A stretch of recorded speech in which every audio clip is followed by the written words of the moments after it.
Cinematic spectacle, rich visuals, and cultural folklore are my jam. So of course I wanted to see Kantara Chapter 1 on the big screen. I really liked the first Kantara film, and I maintain to this day that it has one of the best climaxes of any film I've ever seen. For Kantara Chapter 1, we go back to pre-colonial times for the story of tribal people with a deep respect for nature and the land, and the kingdom that wants to exploit it. Thematically, it's very similar to the first film, with that exploration of power structures and who really owns the land, all the folklore, but this time the scale is cranked up to 11. The story in Kantara Chapter 1 is also packed. I know some people felt like the pacing in the first one was a little uneven, maybe a slightly slower start, but in this one it feels like we've got a lot going on right from the get-go. I don't want to get too much into the plot. There are some twists and turns in here that did surprise me, so I would say just go in and experience the story. I've seen some people talk about the humor in this film and that they felt like it kind of undercuts the epicness of the story, but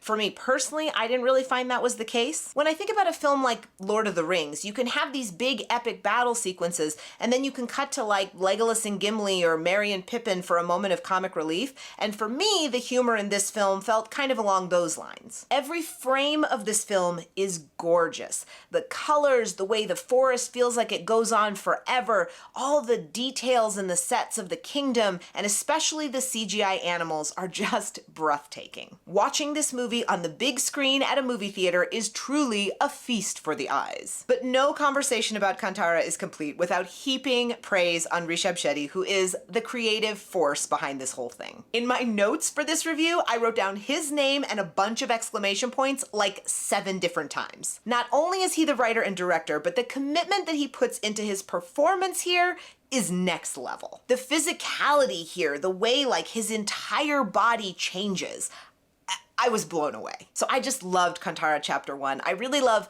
fantasy and mythology and those big epic movies, and this hits right in the sweet spot for so much of that. So this was one I was definitely glad to see in theaters. As always, you can read my full review of this film on trashwire.com, and you can follow me on Letterboxd at Trashwire.